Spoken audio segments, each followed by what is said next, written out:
यानी कि हमें पढ़ना था प्रॉपर्टी ऑफ मेटल में ना, हमने कितनी बता दिए थे लगभग, वो वर्ड में सब बता दिए थे ना, रिएक्शन में बताना था, उसमें भी थोड़ा बता दिए थे। एक बताए थे एसिड और ब्यूटल को जब मिलाते हैं और सॉल्ट और हाइड्रोजन गैस। देखते हैं, प्रॉपर्टी ऑफ एसिड है ना, प्रॉपर्टी ऑफ एसिड। हमने रिएक्शन के मामले में सबसे एक पहले बताया था कि अगर हमारे पास कोई एसिड रहेगा, उसको हम किस पर अगर हम पुट करेंगे, मेटल पर अगर हम रखेंगे तो क्या बनेगा, साल्ट प्लस वाटर बनेगा ना। Hydrogen gas. ओहो, हाइड्रोजन गैस बनेगी नहीं, हाइड्रोजन गैस।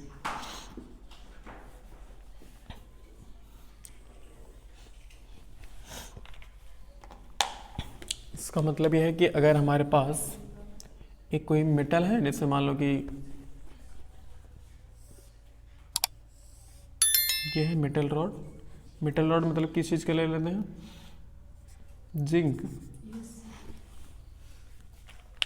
इस पर क्या हम डालेंगे, अगर हम ऐसे कोई एसिड डालेंगे ना तो ये थोड़ा सा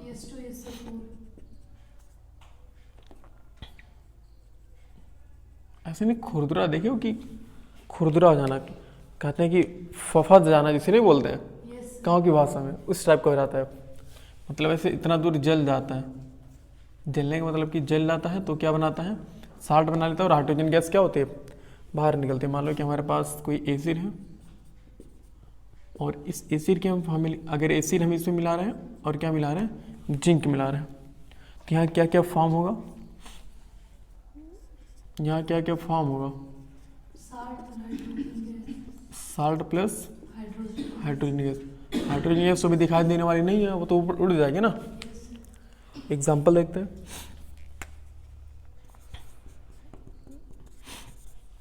जैसे कि हमारे पास कोई एसिड है, HCl ही ले लेते हैं जो कि एक स्ट्रॉन्ग एसिड है, प्लस कोई साल्ट, जैसे कि हमारे पास साल्ट करें मेटल, जैसे हमने जिंक रॉड ले लिया। ओके, हम दोनों को रेड करेंगे तो क्या बनेगा, ZnCl2 प्लस H2। ये रिएक्शन होता कैसे है, जब हम HCl को जिंक पर लाते हैं तो HCl किसमें पहले ब्रेक होता है, HCl किसमें ब्रेक होगा, H प्लस और प्लस Cl माइनस में ब्रेक होगा ना, और प्लस जिंक है।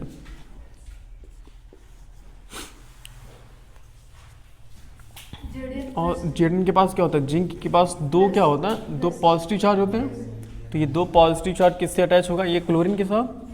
यानी देखो अब यहाँ दो पॉजिटिव है, यहाँ इसके पास एक नेगेटिव है ना, तो यहाँ पर क्लोरीन कितना चाहिए, दो चाहिए, तो रिएक्ट करते हैं तो बना लेते हैं Zn और Cl2, दो क्लोरीन चाहिए। और यहाँ पर H प्लस, हाइड्रोजन अकेले एग्जिस्ट नहीं करता तो क्या बना लेगा, अपन ही मॉलिक्यूल्स H2 बना लेगा। समझ रहे हो, यानी कि इस तरह से होता है कि ZnCl2 प्लस बना लेगा, प्लस H2 जहाँ पर ZnCl2 क्या है, एक साल्ट है हमारे पास, और ये H2 क्या है, ये गैस है जो कि हाइड्रोजन जो कि ऊपर जाएगी सर। ओके, तो दूसरा ले लेते हैं, जैसे कि हमारे पास है HNO3, इसको हम कॉपर के साथ रिएक्ट करवाते हैं तो क्या बनेगा, देखो अगर हम इसको एक मिनट, अगर हम इसको थोड़ा सा देखेंगे ना तो ये किसमें ब्रेक होता है, ये ब्रेक होता है H प्लस, और ये ब्रेक होता है H प्लस में, और प्लस NO3 माइनस में ब्रेक होता है। और कॉपर की वैलेंसी कितनी होती है, 2 प्लस होता है ना, ये 2 इलेक्ट्रॉन लूज करने की टेंडेंसी होती है इसके पास। तो अब ये क्या बनाएगा, देखो Cu NO3 के साथ अटैच हो जाएगा ना, बोलो इसके साथ रेड कर लेगा, तो यहाँ देखो Cu के पास 2 है तो NO3 के बाद भी 2 होना चाहिए, तो NO3 को हम दो बार यूज करेंगे, यानी कि CuNO3 का होल ट्वाइस। अब सोचते हो कि सर ऐसे भी तो हम लिख सकते थे कि Cu और 2 टाइम्स ऑफ NO3, लेकिन ये लिखने का तरीका नहीं है। अगर हम कोई चीज़ मल्टीप्लाई करते हैं तो उसको हम ब्रैकेट लगा करके नीचे लिखते हैं, ये रूल होता है। CuNO3 हो गया, और प्लस, और हाइड्रोजन तो अकेले एग्जिस्ट नहीं कर सकता, H2 बना लेता। क्या हुआ, किस क्या हुआ, हाँ -1 होती है इसी वजह से। ये कैसे -1 होती है इसके लिए हमें पूरी वैलेंसी पढ़ना होगा।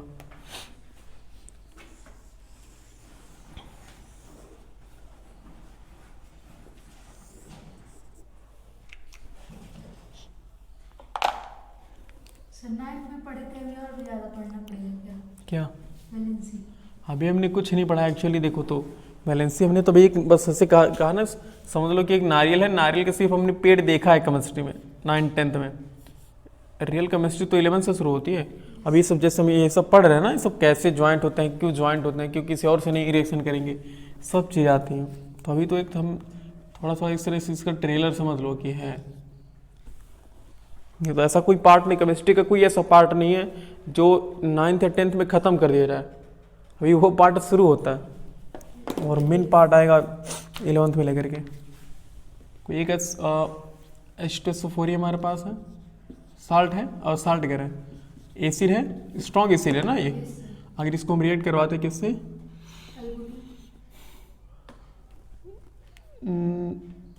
एल्यूमिनियम से, उससे करा ले क्या, मैग्नीशियम। हाँ मैग्नीशियम रिबन है, कभी एक्सपेरिमेंट करने को मिलेगा इससे।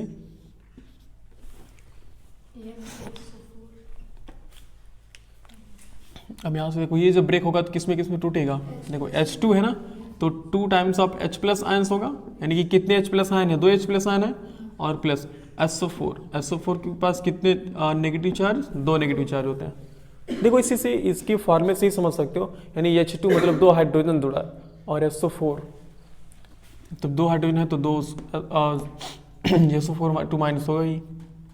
उसके बाद Mg, और मैग्नीशियम किसके साथ अटैच होता है, मैग्नीशियम की भी वैलेंसी 2 होती है ना।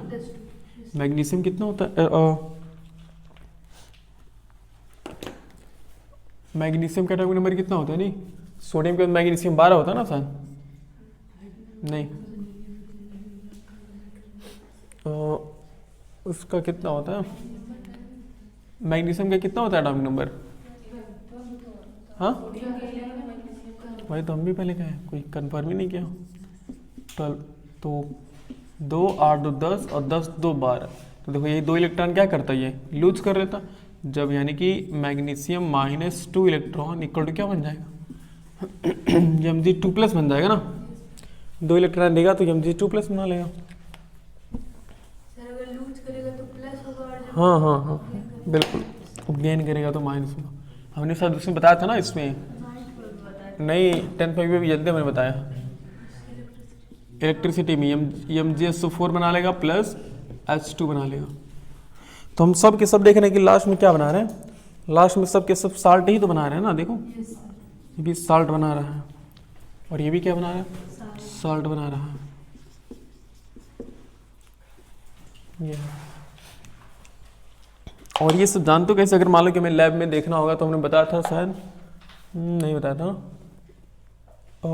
देख लो एक्सपेरिमेंट कैसे करते हैं लैब में, अगर मतलब हमें पता करना हो कि रियलिटी में रिएक्शन कैसे हो रहा है इसमें, तो ऐसे हमारे पास एक क्या होगा, एक स्टैंड होगा, ट्राइपॉड जिसे बोलते हैं, और इसमें मिले ना, ये क्या है, इसे क्या बोलते हैं, टेस्ट फ्लास्क बोलते हैं। ओके हमने इसको स्टैंड में से, स्टैंड से पकड़ रखा है इसे, इसको थोड़ा और नीचे करते हैं। ओके ये स्टैंड है, हमने इसमें पहला रिएक्शन देख लेते हैं, जैसे हमें कि बनाना है एसिड और मेटल को क्या रिएक्ट करके बनाना है, साल्ट और हाइड्रोजन गैस। हमने सब सिंपल पहला वाले देखते हैं, यानी कि HCl प्लस जिंक क्या बनाएगा, ZnCl2 प्लस H2। तो इसमें हम क्या करेंगे, जिंक ग्रेनल्स लगाएंगे।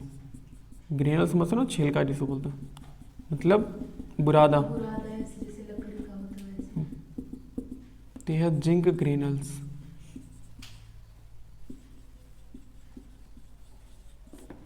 जिंक ग्रेनल्स है, और इसमें हम क्या मिलाएंगे, क्या है HCl है ना, ये हम इसमें HCl मिलाते हैं कुछ।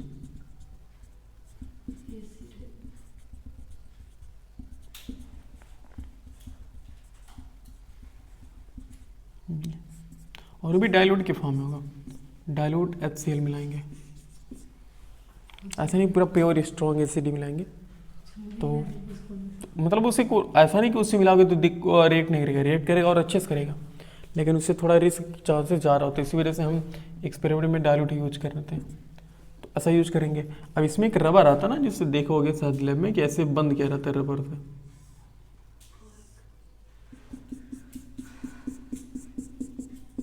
ऐसे इसका एक तरह से कैप की तरह आता है, देखो सनी ये वाला शायद तुम उस दिन उठा रहे थे। ये ऐसा होता, इसको बंद कर दिया। अब जब हमने HCl और जिंक एग्रीगेट्स दोनों डाल दिए इसमें, तो यहाँ पर रिएक्शन होगा कि नहीं होगा? बिल्कुल रिएक्शन होगा। दोनों रिएक्ट करके क्या बनाएंगे? ZnCl2 बनाएंगे, मतलब साल्ट बनाएंगे और हाइड्रोजन गैस बनाएंगे।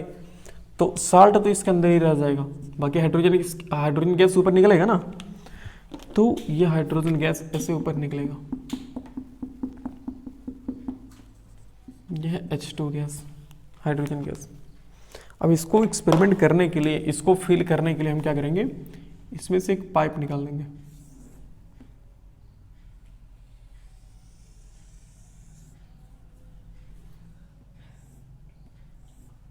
इसमें से एक पाइप निकाल देंगे, इसको एक टब में ऐसे रख लेंगे। बीकर कर लो, टब बहुत बड़ा हो जाएगा। लैब में कहाँ टब लेकर जाएंगे?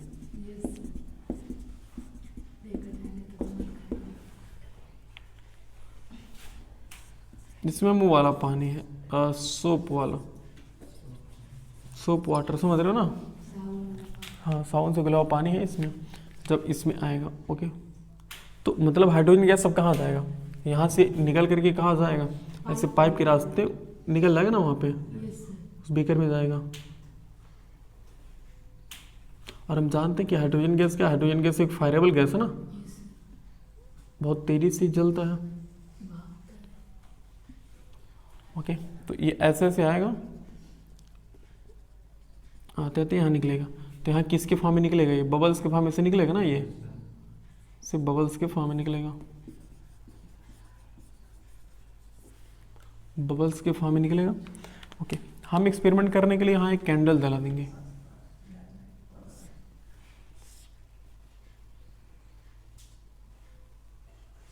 क्या हमारे पास एक कैंडल ऐसा है जो कि चल रहा। तो अगर ये हाइड्रोजन गैस है, तो हाइड्रोजन गैस जैसे ही बबल्स इसके ऊपर आएंगे, ऐसे आएंगे, तो ये इस पर कैसे कैसे आवाज आती है? पॉप, जैसे नहीं पॉपकॉर्न्स बोलते हैं, तो पट पट्टी की आवाज आने से ही बनता है पॉपकॉर्न्स, है ना? तो ये पट पट्टी की आवाज होगी। सही में आती है ऐसे ऐसे? बिल्कुल जी, इस मजाक थोड़ी कर रहे हैं। पॉप यानी पट पट की आवाज आएगी ना, उसकी मतलब ये होगा कि हाँ देखो हाइड्रोजन गैस जल रहा है। जैसे हाइड्रोजन गैस इसके संपर्क में और तेजी से जल जाएगा, और तेजी से जल जाएगा, भड़क रहा है, समझ रहे हो? तो ये पॉप की आवाज़ करती है। तो हमारे पास कोई पाइप है, वो पाइप चाहे जैसी हो सकती है। ये हमारे पास स्टैंड है या फिर ट्राईपोड है, ये भी एक्सपेरिमेंट कर सकते हैं हम लैब में आराम से। इसमें कोई रिस्क नहीं है, ना कोई ज़्यादा कॉस्टली पड़ेगा हमारे लिए। ओके, नोट करना चाहोगे फिर मिटा दें? अगली प्रॉपर्टी है हमारे पास कि जब कोई एसिड को हम मेटल कार्बोनेट के साथ रिएक्ट करवाते हैं, मेटल कार्बोनेट के साथ रिएक्ट करवाते हैं, तो बनता है salt plus CO2 plus H2O, ये बनता है।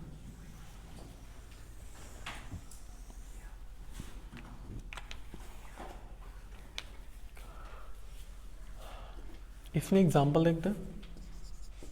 देखो हमें जानते हो, याद अगर रखने के लिए ना सिर्फ ये याद रखना चाहिए, एसिड प्लस मेटल कार्बोनेट क्या बनाएगा? साल्ट, कार्बन डाइऑक्साइड और वाटर बनाएगा। बस ये इतना हमें याद रखना चाहिए। बाकी एग्जांपल जो है वो तो ऑटोमेटिक, मतलब हमें जैसे कि मेटल कार्बोनेट के बारे में भी पता होने चाहिए कि कौन कौन मेटल कार्बोनेट हैं, एसिड कौन कौन है। तो अच्छा अगर देखो तो ये रिएक्शन के पहले जो होते हैं इनको हम क्या बोलते हैं जी? रिएक्टेंट बोलते हैं ना। रिएक्टेंट्स बोलते हैं, और इसको क्या बोलते हैं? प्रोडक्ट। प्रोडक्ट बोलते हैं, इतना जानते हैं। बस हमें ये रिएक्टेंट्स और प्रोडक्ट याद रखना होता है, बाकी ये चीज़ें तो उतना ज़्यादा मतलब उतना ज़्यादा मेहनत नहीं लगाना पड़ेगा इसको याद रखने में। तो पहला देखते हैं जैसे कि एसिड हमारे पास कोई है, HCl है, प्लस मेटल कार्बोनेट यानी कि sodium carbonate Na2CO3, sodium carbonate है। रिएक्ट करवाएंगे क्या बनेगा? देखो रिएक्ट करवाएंगे तो साल्ट बनेगा ना, और साल्ट यानी कि NaCl। अगर देखो तो ये कैसे ब्रेक होंगी? HCl किस में ब्रेक होता है? H+ में और Cl- में। और यहाँ पर Na2CO3 है ना, देखो सोडियम की वैलेंसी कितनी होती है? 1 होती है, तो इसका मतलब कि 2 Na+ है, और प्लस CO3 के पास कितना होगा? 2 नेगेटिव चार्ज होगी ना, तो Na2 मतलब क्या है? 2 सोडियम आयन है, और CO3 के पास नेगेटिव चार्ज है तो 2 होगा। अब रिएक्ट जब होगा, रिएक्शन होगा, तो Na किसके पास जाएगा? Cl के पास जाएगा, तो ये बना लेगा NaCl, और CO3 में से क्या CO2 बाहर निकल जाएगा, और बाकी हाइड्रोजन किससे रिएक्ट कर लेगा? ऑक्सीजन से, यानी कि H2O बना लेगा। ये इसका मैकेनिज्म है। यानी कि हम अच्छा एक और चीज़ सोच रहे हो ना कि ऐसा क्यों हो रहा है? अगर थोड़ा मैकेनिज्म की और बात कर रहे हैं तो ऐसा क्यों हो रहा है कि जब सोडियम ऑलरेडी इससे अटैच था, इससे कंबाइंड था, तो इससे कंबाइन क्यों किया? Cl से कंबाइंड क्यों, कनेक्ट क्यों किया? जानते हो यहाँ पर एक तरह से ना वो होती है, लड़ाई होने लगती है कि इनमें से सबसे ज़्यादा रिएक्टिव कौन है। तो अगर हम हाइड्रोजन की बात करें और हम बात करें सोडियम की बात करें, ज़्यादा रिएक्टिव हाइड्रोजन है। ज़्यादा रिएक्टिव कौन है? सोडियम है कि हाइड्रोजन है? सोडियम। तो इस सोडियम क्या करता है? इस हाइड्रोजन को रिप्लेस कर देता है, और किसके पास? क्लोरीन को खुद अपने अटैच कर लेता है, तो बाकी इसके पास छोड़ गया कौन? CO2 छोड़ गया। तो अब CO2 क्या होता है? 2 बार में बढ़ जाता है, CO3- तो यहाँ से कार्बोनेट आयन जो होते हैं, तो ये CO2 यहाँ से बाहर अलग निकल गया, और हाइड्रोजन ऑक्सीजन क्रिएट करके H2O बना लिया। यानी कि ये हमारा रिएक्शन हो गया फाइनली।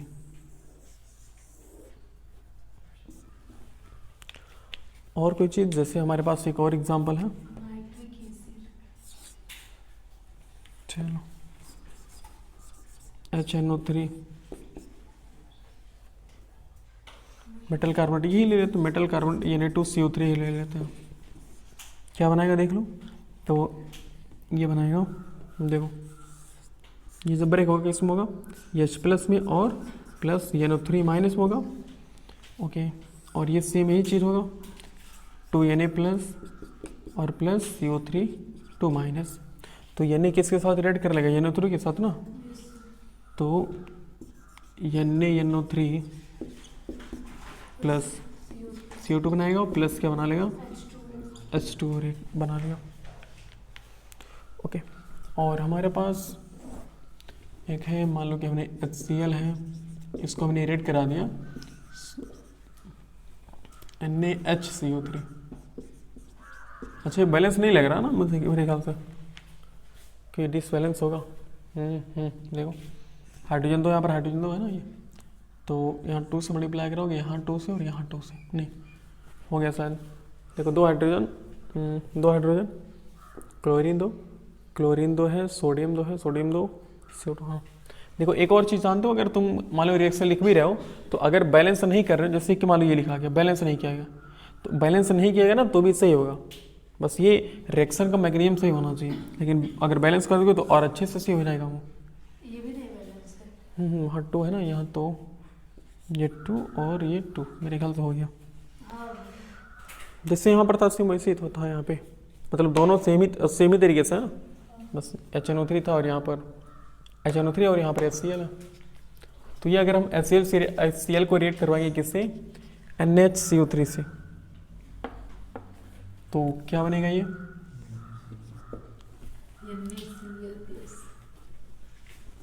तो क्या बनेगा? NaCl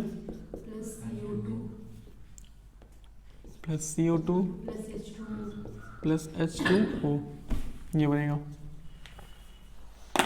इसका नाम जानते हो ना क्या है? Sodium bicarbonate. Sodium bicarbonate. और यहाँ से बुक में एक और रिएक्शन दिया है कि अगर हम इसको, हालांकि थोड़ा सा एसिड में चला जाता है लेकिन हम उसको यहाँ भी समझ सकते हैं। जैसे कि मान लो ये हम रिएक्शन करवाते हैं तो अभी मेरे ख्याल से इसमें हो नहीं पाएगा इतने में, फिर भी बताने की कोशिश करते हैं। देखो हमारे पास ऐसे समझ लें कि एक टाइप बोर्ड है,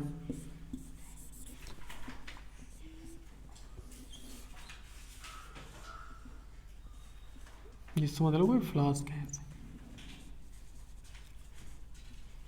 ओके। हमने इसमें क्या क्या डाला, हमने इसमें HCl में डाला है और NaCO3 डाला है, दो चीज़ें, एक क्या है, एक है NaCO3 है और एक है हमारे पास HCl है। हम दोनों को अगर रिएक्ट करवाएंगे क्या बनेगा, ये बनेगा ना जी, NaCl CO2 और H2। अच्छा बताओ ये CO2 क्या ऊपर जाएगा ना, ये हल्की गैस ऊपर जाएगी। तो अगर हम इसको इससे क्लोज किए हुए हैं,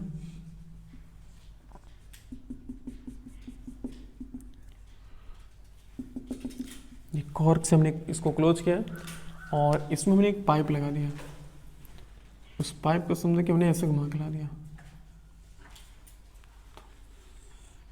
थोड़ा अजीब दिखेगा बट संभालना, हालांकि मैंने बहुत ज़्यादा इसमें मैंने बहुत ज़्यादा HCl और बहुत ज़्यादा ये सोडियम बाइकार्बोनेट डाला है ताकि बहुत ज़्यादा CO2 गैस निकले।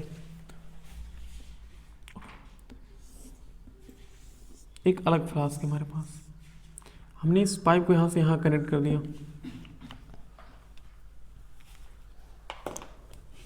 देखो यहाँ से कौन सी गैस, इसमें से कौन सी गैस बाहर जाएगी इसे, बोलिए हाइड्रोजन नहीं सर, कार्बन डाइऑक्साइड।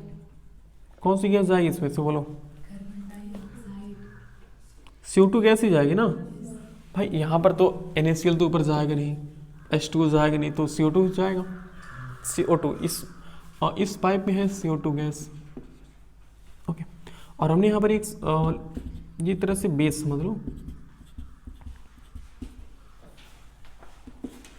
हमने ले लिया कैल्शियम हाइड्रोक्साइड, क्या ले लिया, CaOH का होल ट्वाइस, ओके। अब CaOH का होल ट्वाइस और इसमें क्या आ रहा है, इसमें आ रहा है CO2 आ रहा है ना, तो अब देखो CaOH का होल ट्वाइस, कैल्शियम हाइड्रोक्साइड है और ये रिएक्ट कराएगा किससे, CO2 से, तो ये बना लेगा CaCO3, क्या बनाएगा CaCO3 और प्लस बना लेगा वाटर, ये बना लेगा कैल्शियम कार्बोनेट, इसका नाम क्या है, कैल्शियम कार्बोनेट, जो एक वाइट कलर होता है, जिसे हम वाइट मिल्की बोलते हैं, दूधिया कलर बोलते हैं, ये एकदम सफ़ेद हो जाता है। अगर हम कैल्शियम हाइड्रोक्साइड में अगर हम CO2 यहाँ पर मिला रहे हैं, CO2 से रिएक्ट करवा रहे हैं, तो क्या बन जाएगा, CaCO3 बनता है प्लस H2O बनता है, जहाँ पर CaCO3 क्या है, कैल्शियम कार्बोनेट है, जो एक वाइट मिल्की, जिसे हम वाइट PPT भी बोलते हैं, प्रेसिपिटेट, जो कि क्या होता है, नीचे बैठ जाता है, तलछटी कहता है ना, ऐसे अगर हम छोड़ देंगे कुछ देर तक तो आराम से नीचे क्या हो जाएगा, बैठ जाएगा ये, ओके।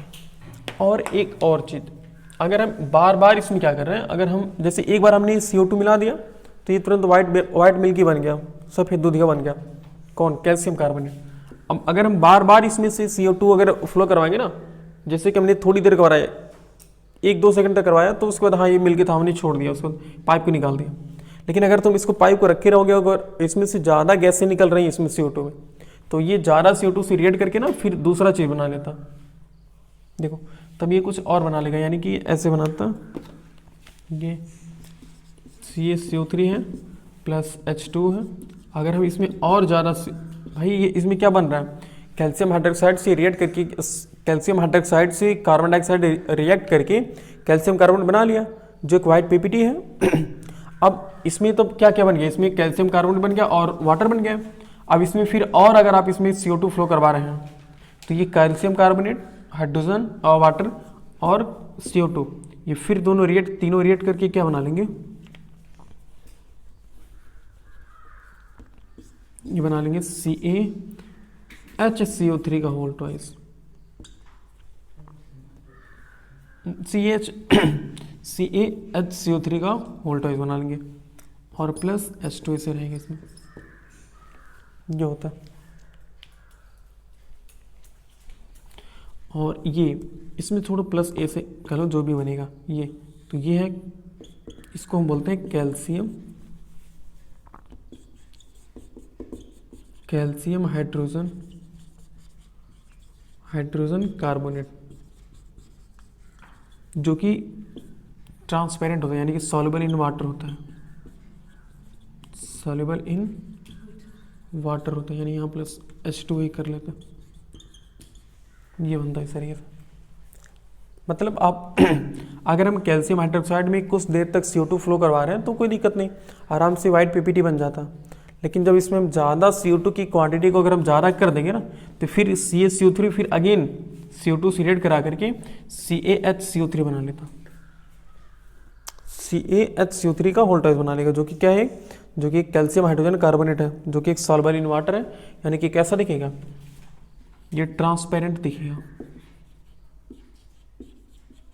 ट्रांसपेरेंट मतलब इसमें से वाइट, जो वाइट कलर हमें दिख रहा था, वाइट मिल्की, वो मिल्की क्या हो जाएगा, खत्म हो जाएगा, एकदम बिल्कुल क्लीन दिखेगा, साफ दिखेगा, समझ लो। तो अदरवाइज चाहोगे तो ये नोट कर लेना, अदरवाइज ये नोट करो। क्या हुआ, क्या ये कंपाउंड है और क्या, जो एक साल्ट की तरह बिहेव करेगा, अभी बता देगा। इसमें एक तरह से ना ये समझो कि ये बेस है और ये नॉन मेटल का ऑक्साइड है। अभी बेस में एक बार बेस में भी ये चीज़ आती है, बेस का भी एक एग्जांपल ही है, नोट करिए।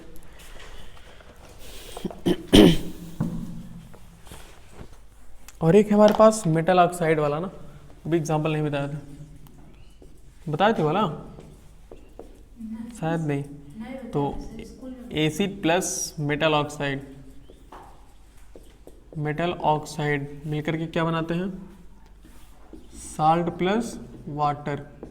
याद रखना, चाहे जो भी मेटल है, अगर मेटल के साथ ऑक्साइड लग गया तो समझ जाओ क्या बन गया, वो एक तरह से बेस बन गया। इसको अगर याद करो तो हमने एक रिएक्शन से भी एक तरह से मेटल ऑक्साइड मतलब मेटल के साथ क्या, साल्ट प्लस ऑक्सीजन बताए थे जी, नहीं चेक कर लेना, कोई चेक कर लो जी, ऑक्सीजन थोड़ी बताए होंगे जी वहां पे।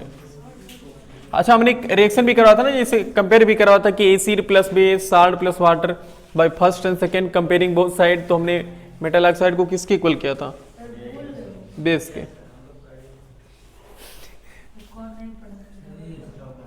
वाटर ही है, कंफ्यूज कर दे रहे हो हिमा तुम, हाँ अच्छा तुम बाहर थे तुम लोगों को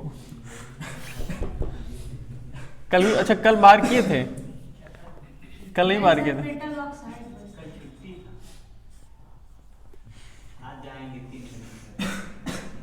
नहीं हमसे कह रहे हैं, हमसे कहते तो हमसे कह रहे हैं कि आज 2 घंटा बाहर की, 2 बेल बाहर की, कल 3 बेल बाहर करेंगे, परसों चौथे बेल बाहर करेंगे, फिर उसके बाद क्लास से बाहर करेंगे। करिए देखो, एसिड प्लस बेस क्या होता है जी, salt plus water, salt plus water. तो यहाँ देखो बेस के जगह पर आखिर कौन आ रहा है, बेस के जगह पर यही तो मेटल ऑक्साइड। तो अगर हम दोनों इक्वेशन को अगर मैथ में पढ़ते तो हम क्या बोलते थे कि अगर हम यही मैथ में पढ़ते तो किसको फर्स्ट इक्वेशन मानते और इसको क्या मानते, सेकंड इक्वेशन मानते, और ये फर्स्ट इक्वेशन और ये सेकंड इक्वेशन है तो लिखते बाय फर्स्ट एंड सेकंड। मतलब ये मैथ की बात बता रहा है, अगर हम मैथ में यही चीजें पढ़ते तो बाय फर्स्ट एंड सेकंड हम दोनों को कंपेयर कर लेते, सीधे बोलते कि बेस किसके इक्वल है। नहीं ऐसे थोड़ा लिखते हैं ना मैथ में कि acid plus metal oxide equal to acid plus base. तो एसिड से एसिड क्या हुआ, कैंसिल, तो मेटल ऑक्साइड किसके इक्वल आ जाता, इक्वल बेस। और रिलेटिव होता भी है, मतलब ऐसा नहीं लिखना चाहिए हमें, तो बस समझ गया ना कि यानी कि मेटल ऑक्साइड क्या है एक तरीके से, बोलो जी, मेटल ऑक्साइड एक बेस है ना, मेटल ऑक्साइड एक बेस है। ओके, चलिए हमारे पास एसिड क्या यूज किया है, मान लो कि HCl है, कोई मेटल ऑक्साइड CuO एक लेते हैं, तो क्या बनाएगा, तो CuCl2 प्लस H2O ये बनाएगा। ओके, और हमारे पास दूसरा है, मान लो कि H2SO4 प्लस MgO होता है कि नहीं होता है, मैग्नीशियम ऑक्साइड। जब मैग्नीशियम रिबन को हम जलाते हैं तो मैग्नीशियम ऑक्साइड बनता है ना, तो ये बनाएगा MgSO4 प्लस H2O, बैलेंस है। तो ये सब क्या बन रही है वाला, सब सॉल्ट बन रहे हैं। ओके, और कोई और देख लेते हैं, जैसे कि हमारे पास है HCl,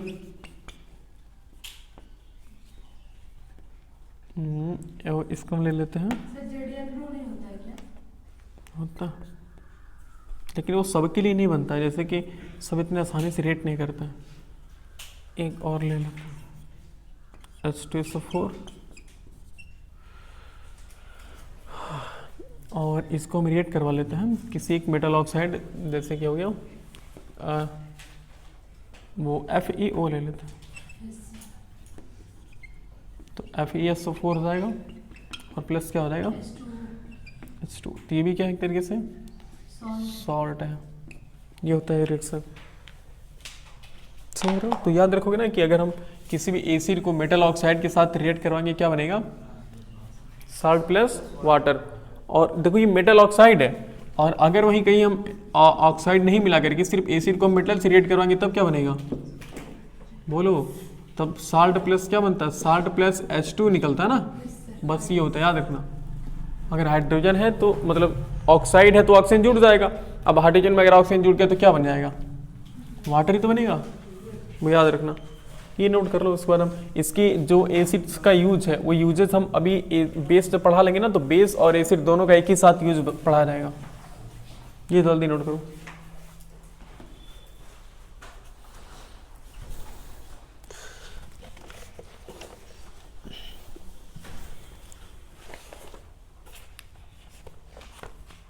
और थोड़ा एक्सपेरिमेंट में और हम बातें करते हैं, जैसे कि अगर याद करो तो हमने एक चीज़ पढ़ा था, इसमें हमने एसिड में पढ़ा था ना, एक स्ट्रॉन्ग एसिड पढ़ा था। क्या पढ़ा था, स्ट्रॉन्ग एसिड, और एक हमने पढ़ा था वीक एसिड। तो हमने स्ट्रॉन्ग एसिड को कैसे डिफाइन किया था, बोलिए, स्ट्रॉन्ग एसिड को हमने कैसे डिफाइन किया था कि स्ट्रॉन्ग एसिड क्या होता है, मतलब ऐसे एसिड जो वाटर में डिजॉल्व होकर के क्या होते हैं,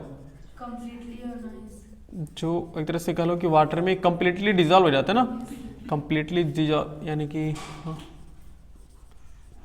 कंप्लीटली डिजॉल्व हो जाता है, कंप्लीटली घुल जाते हैं। और जितने ज़्यादा घुलेंगे उतने ज़्यादा क्या होगा, हीट प्रोड्यूस होगा। हाँ वो तो है, हीट प्रोड्यूस होगा ही, साथ में उतने ज़्यादा H+ आयंस भी आएंगे ना जी, जितने ज़्यादा डिजॉल्व होंगे उतने ज़्यादा क्या आएंगे, H+ आयंस होंगे। और वीक एसिड हमने क्या बताया था, हमने बोला था कि ऐसे एसिड्स जो अगर हम इनको वाटर में डिजॉल्व करते हैं, वाटर में क्या करते हैं, मतलब ऐसे एसिड जो वाटर में पार्शियली डिजॉल्व होते हैं,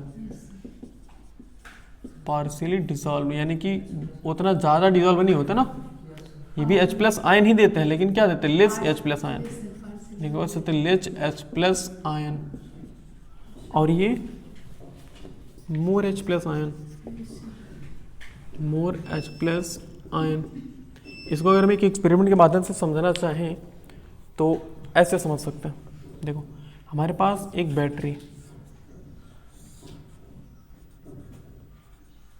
एक पॉजिटिव टर्मिनल और एक नेगेटिव टर्मिनल, हमारे पास एक बल्ब है, ओके, एक बैटरी है, एक बल्ब है, कनेक्टिंग वायर रहेगा हमारे पास, और ये कुछ बीकर है हमारे पास। इस बीकर में क्या है, वाटर है। इस बीकर में वाटर है। ओके, हमने इस वायर के एक टर्मिनल को कनेक्ट कर दिया बल्ब के एक सिरे से, एक टर्मिनल से, और फिर दूसरा वाला टर्मिनल हमने कुछ ऐसे कनेक्ट करके यहाँ कनेक्ट कर दिया, इसमें से डाल दिया। तो ये कौन सा टर्मिनल है? पॉजिटिव वाला। Yes sir. देखो पॉजिटिव वाले से तुझे गया है ना, फिर नेगेटिव वाला से जा रहा है ये इससे कनेक्टेड है। तो अब अगर देखा गया तो बल्ब कितना ग्लो करेगा, ऐसे ही है। ये पॉजिटिव वाला और एक नेगेटिव वाला है, तो बल्ब कब ऑन होगा?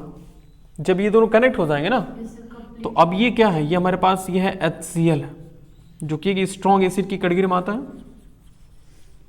बोलिए। Yes sir. एक स्ट्रॉन्ग एसिड की कैटेगरी में आता है। तो स्ट्रॉन्ग एसिड है तो क्या होगा? इसके पास H+ आयन ज़्यादा होंगे ना, मोर H+ आयन। तो H+ आयंस ज़्यादा, यानी कि जब आयंस ज़्यादा होंगे तो ये क्या करेगा? ये पूरा इलेक्ट्रॉन ऐसे को क्या करेंगे? करंट कर लेंगे पूरा ये, मतलब ये सर्किट क्या हो जाएगा? कंप्लीट हो जाएगा। तो ये ग्लो करेगा। अगर हमारे पास HCl सोल्यूशन है तो ये ग्लो करेगा। ये 95% तक कह लो कि ग्लो करेगा, अच्छे से ग्लो कर रहा है। एक हम इसको एक नंबरिंग कर लेते हैं कि 95% ग्लो कर रहा है। ये स्ट्रॉन्ग एसिड की बात। हमारे पास एक बैटरी थी, तो अगर भी हमारे पास क्या है? वीक एसिड है, वीक एसिड है। सेम ही फिर हमने यहाँ लेकर आते हैं। हमारे पास एक बैटरी है,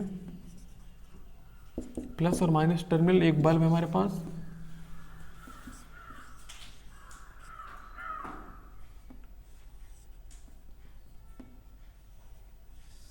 ये है, और एक बीकर है जिसमें कौन सा एसिड है? उस पे भी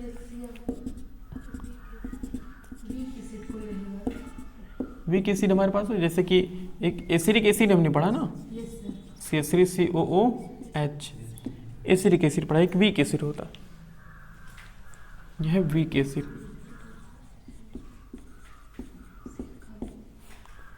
ओके, हमने सेम वही फिर हमें यहाँ किया। हमने एक बैटरी के पॉजिटिव टर्मिनल को इससे पॉजिटिव वाले से यहाँ अटैच कर दिया।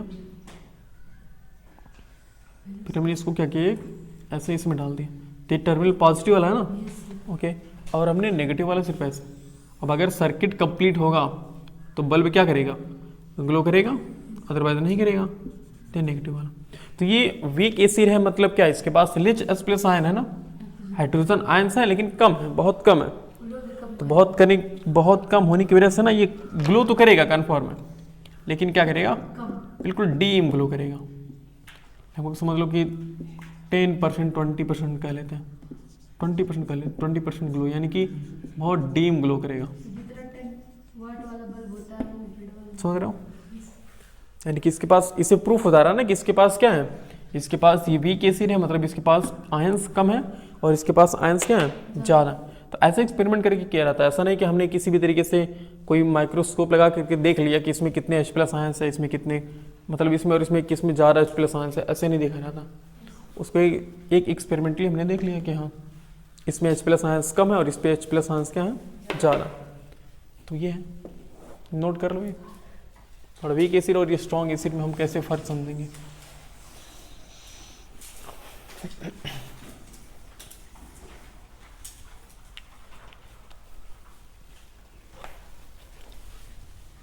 समझते हैं व्हाट इज बेस?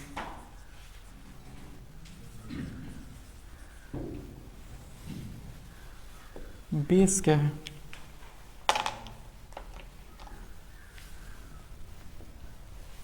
इसमें जैसे हमने उसमें पढ़ा था एसिड में कि एसिड क्या होते हैं? एसिड हमेशा वाटर में H+ आयंस देते हैं ना। सिमिलरली यहाँ पर बेस है कि बेस क्या होते हैं? Base is a substance, base is the substance that produce OH- ion in water solution या फिर एक्वस सोल्यूशन।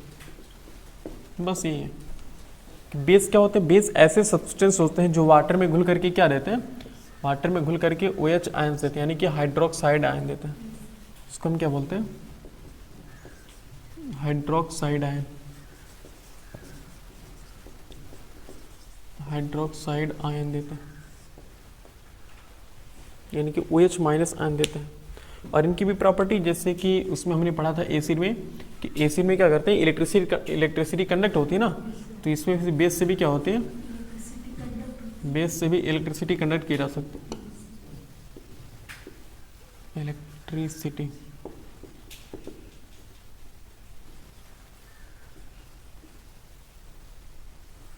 यानी कि अगर हमारे पास कोई बेस है, उस बेस पे हम इलेक्ट्रिसिटी फ्लो कराएंगे तो आसानी से फ्लो कर जाएगी। ओके। और एसिड भी क्या होता था, जैसे एसिड बहुत कोरिसिव होता है ना, बहुत घातक होता है, सिमिलरली बेस भी क्या होते हैं, बेस भी कोरिसिव होते हैं। बिल्कुल। और हाँ, वो स्वाद में कैसे होते थे, वो स्वाद में श्योर होते थे, और ये टेस्ट में क्या होते हैं, टेस्ट इन बीटर बोलते हैं। क्या बोलते हैं, बीटर, मतलब कैसे होते हैं, कड़वा बोलते हैं, ऐसे होता है। समझ रहे हो कैसे होते हैं, बिटर टेस्ट होते हैं, यानी कि कड़वे होते हैं। ओके। और वो एसिड क्या करता था, एसिड ब्लू लिटमस को कैसा करता था, रेड करता था, और ये रेड लिटमस को क्या करेगा, base red litmus, red litmus को चेंज करता किसमें, ब्लू लिटमस में करता।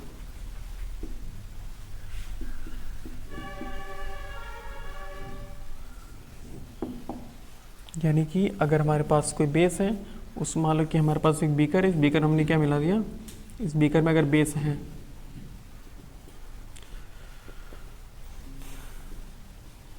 इस बीकर में बेस है, तो इसमें अगर हम रेड लिटमस डालेंगे तो कैसा हो जाएगा, तो जितना पार्ट ये रेड, ये है रेड लिटमस, तो रेड लिटमस किस में चेंज हो जाएगा, ब्लू लिटमस में। और अगर आप ब्लू ही डालते हैं तो कैसा होगा, ब्लू का ब्लू ही रहेगा, जैसे उसमें हुआ करता था। अगर ये है, ये हमारे पास कोई बेस है, अगर इसमें हमने कैसा लिटमस डाला है, ब्लू लिटमस, ब्लू लिटमस इसमें डाला है, तो रिजल्टेंट भी क्या आएगा इसका, ब्लू लिटमस ही आएगा। मतलब अगर रेड रहेगा तो उसको ब्लू कर देगा, लेकिन ब्लू रहेगा तो उसको ब्लू ही रखेगा, उसको और कोई कलर नहीं चेंज करने वाला होगा। इसके एग्जाम्पल देखो क्या क्या है।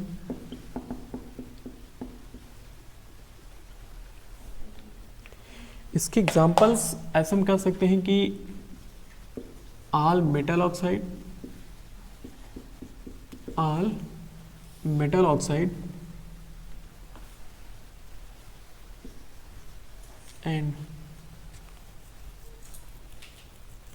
हम कह सकते हैं कि ऑल मेटल ऑक्साइड और मेटल हाइड्रोक्साइड, मेटल हाइड्रोक्साइड, ये दोनों चीजें, मेटल के साथ ऑक्सीजन जुड़ा हो, मेटल के साथ OH जुड़ा हो, OH आयन जुड़ा हो, उसको बोलते हैं मेटल हाइड्रोक्साइड। मेटल हाइड्रोक्साइड का मतलब होता है कि मेटल हो उसके पास और प्लस OH हो, हाइड्रोक्साइड आयन हो, उसको बोलेंगे मेटल हाइड्रोक्साइड। जैसे कि हमारे पास मेटल ऑक्साइड में क्या है, NaO है, CuO है, MgO है। देखो ये सब क्या मेटल ऑक्साइड है ना। ओके। और हम बात करते हैं मेटल हाइड्रोक्साइड की, जैसे हो गया Na2OH हो गया,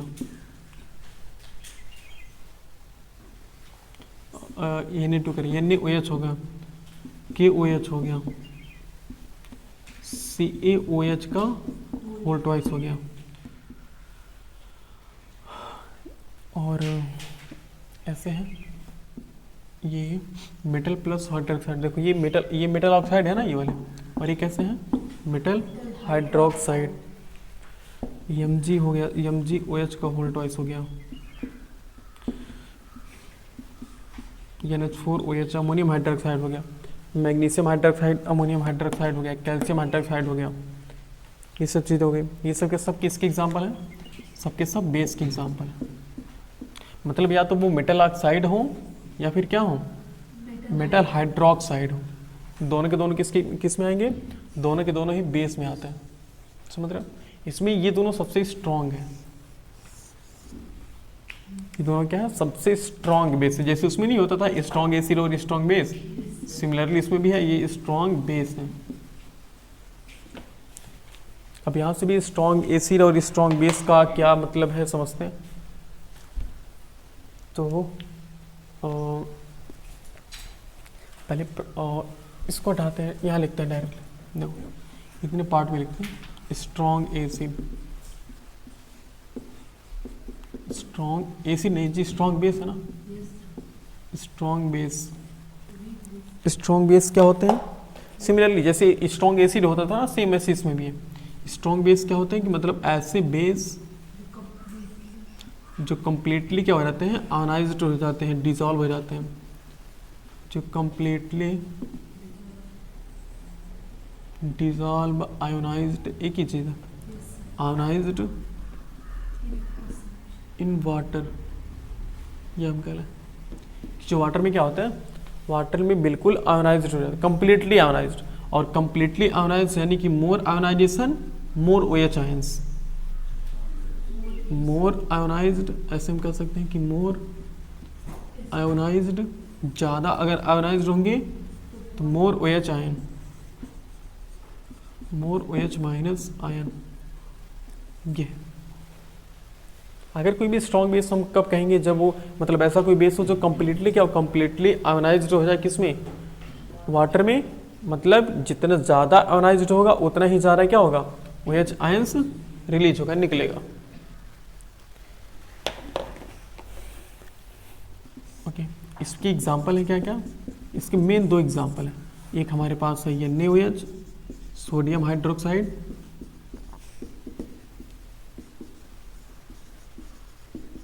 सोडियम हाइड्रोक्साइड, और एक हमारे पास है KOH यानी कि पोटेशियम हाइड्रोक्साइड।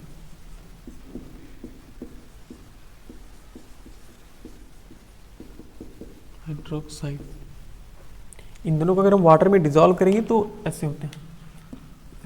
NaOH है, अगर हम इसको वाटर में डिजॉल्व करेंगे तो ये बनाते हैं Na प्लस OH माइनस। और अगर हमारे पास है KOH तो ये बनाएंगे, इनको भी अगर हम वाटर में डिजॉल्व करेंगे क्या बनाएंगे? पोटेशियम के पास एक पॉजिटिव चार्ज और OH के पास एक नेगेटिव चार्ज। हालांकि ये दोनों भी ये सभी क्या करते हैं? ये सभी वाटर में डिजॉल्व करके OH आयन ही देते हैं, लेकिन उतने स्ट्रांगली कंप्लीटली डिजॉल्व नहीं हो पाते जितना ज़्यादा ये डिजॉल्व होते हैं। यानी कि सोडियम हाइड्रोक्साइड और पोटेशियम हाइड्रोक्साइड जितना ज़्यादा पानी में डिजॉल्व होंगे, उस इन दोनों के कंपेरिजन में ये सब बहुत कम डिजॉल्व होते हैं। इसकी वजह से इन सबको हम क्या बोलते हैं? स्ट्रॉन्ग बेस की कैटेगरी में लाते हैं। इसी का उल्टा क्या हो जाएगा? इसी का उल्टा वीक बेस हो जाएगा। सही है, नोट करिए, बताते हैं। ये बेस में ना एग्जाम्पल याद रखना है कि ऑल मेटल ऑक्साइड और ऑल मेटल हाइड्रोक्साइड।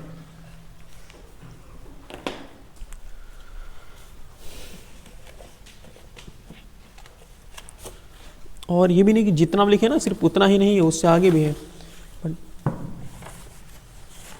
ETC कहेंगे। देखो जैसे हमारे स्ट्रॉन्ग एसिड है वैसे बेस है, वैसे हम कह सकते हैं वीक बेस।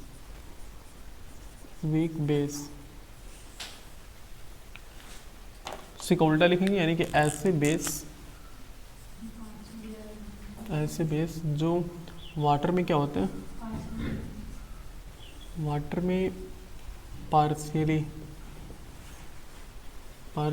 आयोनाइज्ड होते हैं। यानी कि अगर हम कहेंगे कि लेस आयोनाइज्ड तो क्या होगा? लेस आयोनाइजेशन, तो लेस हाइड्रोक्साइड आयन, लेस, चलो सिंपल है, OH आयन। ये मतलब ऐसे बेस जो वाटर में क्या होते हैं, पार्शली आयोनाइज्ड होते हैं, यानी कि बहुत कम आयोनाइज्ड होते हैं। अगर बहुत कम आयोनाइज्ड होंगे इसका मतलब कि बहुत कम क्या निकलेगा, हाइड्रोक्साइड आयन। और जितने कम हाइड्रोक्साइड आयन होंगे उसकी यानी कि उसके कोरोसिव होने की प्रॉपर्टी क्या होती है, टेंडेंसी उतनी ही कम होगी। इसके एग्जाम्पल हो सकते हैं हमारे पास, बस इन दोनों को छोड़ दो, बाकी जितने भी हैं वो सब के सब किस में आएंगे, वीक बेस में आएंगे। यानी कि CaOH का होल ट्वाइस, MgOH का होल ट्वाइस, कामा अमोनियम हाइड्रोक्साइड NH4OH ETC कर लेते हैं सब। ये सबके सब क्या है, सबके सब वीक बेस है। सिमिलरली जैसे हमने वहाँ एसिड भी देखा था ना, कि जैसे एक्सपेरिमेंट किया था कि अगर बल्ब था तो बल्ब ग्लो कर रहा था अच्छे से, अगर स्ट्रॉन्ग बेस है तो बल्ब अच्छे से ग्लो करेगा, अगर वीक बेस है तो बल्ब क्या करेगा, डिम ग्लो करेगा। तो भी चीज़ है। आप बोले OH क्या हुआ, इसका नाम लिख दें, कैल्शियम हाइड्रोक्साइड।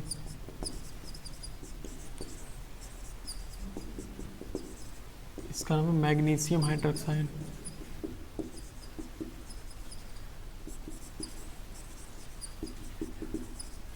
और इसका नाम है अमोनियम हाइड्रोक्साइड।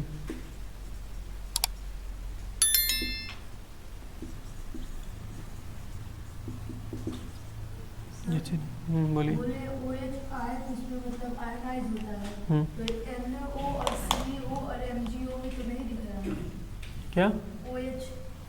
कुछ ज़रूरी मतलब ये बेस है, लेकिन बेस की जो जनरल डेफिनेशन क्या होती है, जनरल डेफिनेशन ये होती है कि ऐसे बेस मतलब ऐसे सब्सटेंस जो OH आयन देते हैं, जरूरी नहीं कि सिर्फ OH आयन ही दे तो ऐसा होगा। हम कह रहे हैं ना, अभी 11 में जाओगे तो उसकी उसकी मेटल करें एसिड की पूरी डिफिनीशन, एसिड की डिफिनीशन वहाँ अलग अलग साइंटिस्ट अलग अलग देते हैं। उसमें एक है वो कहते हैं कि ऐसी सब्सटेंस जो वाटर में डिजॉल्व होकर के इलेक्ट्रॉन डोनेट करते हैं, मतलब ऐसे कह लो कि जो इलेक्ट्रॉन डोनर होते हैं उनको हम क्या बोलते हैं, उनको हम एसिड कहते हैं। और जो इलेक्ट्रॉन रिसीवर होते हैं उनको हम बोलते हैं बेस बोलते हैं। तो यही तो होता है एक्सेप्शन, कि कंफर्म नहीं है कि क्या। तो अब कंफर्म करेंगे मतलब ये कि कुछ ऐसे बेस एसिड है जो इसको फॉलो करते हैं और कुछ एसिड है जो H+ वाले को फॉलो करते हैं। तो H+ वाला ज़्यादा सटीक और OH वाला भी ज़्यादा सटीक होता है, इस वजह से वो बताया जाता है इस क्लास में।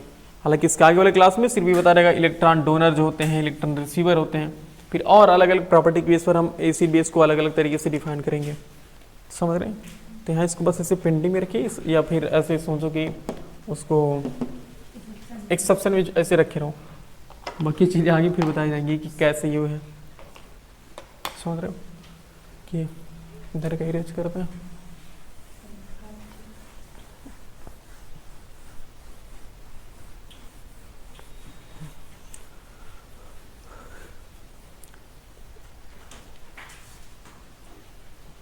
और हमने इसमें प्रॉपर्टी देख लेते हैं क्या,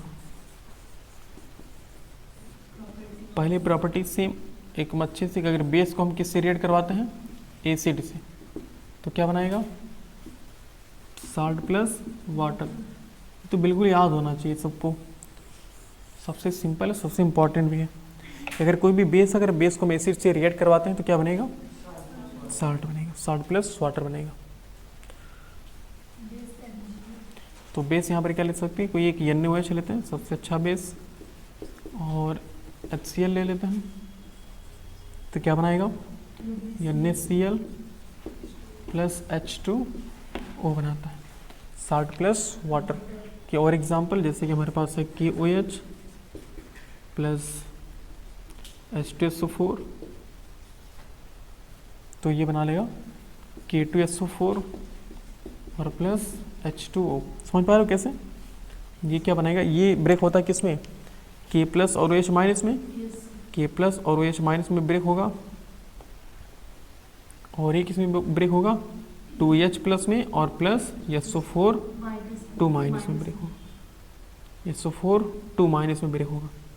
तो ये हाइड्रोजन किससे रिएक्ट कर लेता है, और ये इसके साथ, तो बना लेता है K2SO4 और H2। ये और भी हमारे पास जैसे हैं कि कोई बेस है हमारे पास, जैसे MgOH का होल टॉइस प्लस HCl। देखो MgOH का होल टॉइस ये भी क्या बेस है कि नहीं है? बिल्कुल है। तो अगर हम इसको रिएक्ट करवाते हैं तो ये बनाता है, देखो अगर इसको हम ब्रेक करेंगे ना, देखो ऐसे भी याद रख सकते हो, हालांकि फिर बताया जाएगा आगे कि जिसके बगल में देखो बगल 2 इसके बगल में लिखा है ना, इसके बगल में 2 इसका वैलेंसी और इसके बगल में कितना छिपा है, 1 छिपा होगा ना, तो 1 OH की वैलेंसी होती है। तो एक दूसरे के अपोजिट वैलेंसी होते हैं, यानी कि इस यहाँ 2 दे करके हम मैग्नीशियम की वैलेंसी डिफाइन करेंगे और मैग्नीशियम के बगल में जो 1 छिपा है उसको हम OH की वैलेंसी को डिफाइन करेंगे। यानी कि हम मैग्नीशियम की वैलेंसी कितनी है, 2 है, और OH की वैलेंसी कितनी है, 1 है। तो ये Mg की कितनी है, 2 है ना, तो ये 2 प्लस होता है, और कामा OH माइनस, लेकिन 2 है तो 2 OH माइनस हो गया, और ये प्लस इसके पास हाइड्रोजन आयन प्लस और Cl माइनस।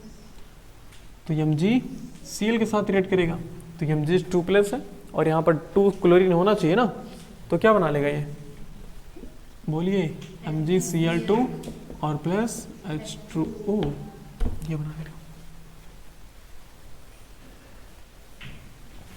हमारे पास है NH4,